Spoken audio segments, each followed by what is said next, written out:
મિત્રો જય માતાજીની। આજે આપણે બનાવવાનું છે ઉપવાસમાં ખાઈ શકાય એવું સરસ મજાનું પપૈયાનું સંભારો। તો એકદમ મસ્ત મજાનું પપૈયું મેં ફ્રેશ તોડી લીધું છે, ધોઈ નાખ્યું છે, એકદમ ફ્રેશ છે, તાજું આમ દૂધ આવે છે, તમે જોઈ શકો છો।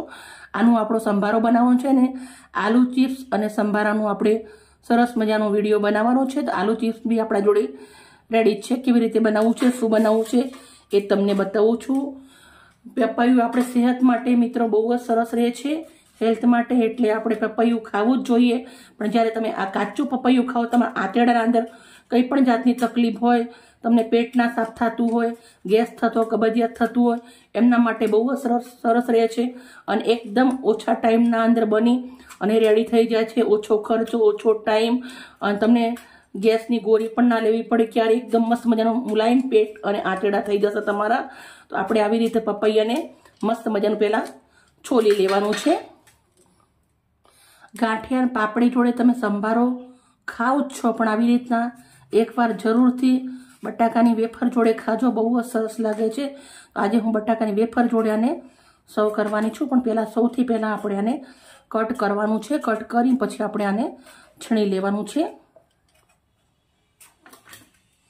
એક પણ બીજ નથી, મસ્ત મજાનું છે ટોપરા જેવું। આપણે છીણી આવે જે આ છીણી બાપ દાદાવાળી છે, એનાથી આપણે આવી રીતે એને લચ્છા પાડી લેવાના છે, મતલબ છીણી લેવાનું છે।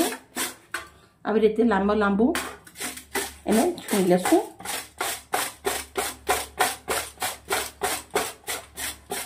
બધું જ પપૈયું આપણે આવી રીતે રેડી કરી દેવાનું છે। તમે જોઈ શકો છો એનું છીણ કેટલું મસ્ત મજાનું પડી રહ્યું છે। બધું જ આપણે આવી રીતે રેડી કરી દઈએ। એક પપૈયામાંથી ઢગલાબંધ છીણ રેડી થઈ ગયું છે। હવે આપણે મસ્ત મજાનો તડકો મારવાનો છે। એક કઢાઈ લીધી છે, કઢાઈના અંદર મેં 1 ચમચી સિંગ તેલ ગરમ મૂક્યું છે। ઉપવાસ છે એટલે સિંગ તેલના અંદર બનાવવાનું, ના ઉપવાસ તમે કોઈ પણ તેલ વાપરી શકો છો। અડધી ચમચી ધાણા અને જીરું લીધું છે। તમે ઉપવાસ ના કરતા હોય તો તમે રાઈ પણ નાખી શકો છો। મેં આદુની ટુકડા કર્યા છે નાના નાના, એ નાખું છું।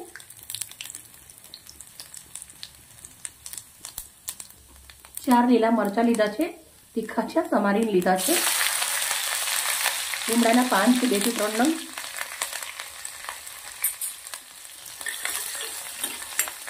મરચાને થોડા તેલના અંદર સોતે કરી લેશું, સાંતળી લેશું। હવે આપણે અડધી ચમચી હળદર નાખું છું, અડધી ચમચી વરાળી મીઠું નાખું છું। પછી એને આપણે આવી રીતે મિક્સ કરી દેવાનું છે અને પછી આપણે હવે અંદર પપૈયાનું છીણ નાખી દેવાનું છે। આના અંદર લાલ મરચાંનો ઉપયોગ નથી કરવાનો, બસ એમ જ તડકો મારવાનો છે લીલા મરચાંના અંદર જ। હવે આપણે સરસ મજાનું મિક્સ કરી દઈશું। ગેસનો તાપ ધીમો કરી દેવાનો છે, ખાલી 2 જ મિનિટ પકાવવાનું છે આને।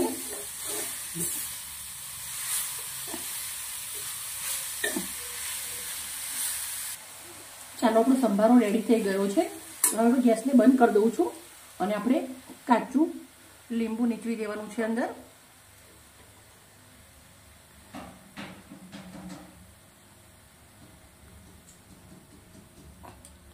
લીંબુનો રસ નાખ્યો છે મેં, અડધા લીંબુનો। હવે આપણે સર્વ કરીશું। એકદમ મસ્ત મજાની વેફર અંદર મેં વેફર લઈ લીધી છે। હવે આપણે સંભારો મૂકી દઈશ આવી રીતે, એકદમ સિમ્પલ રીતે જ્યાંથી આપણે સજાવવાનું છે મસ્ત મજાનું હેલ્ધી અને ટેસ્ટી બની અને રેડી થઈ ગયું છે।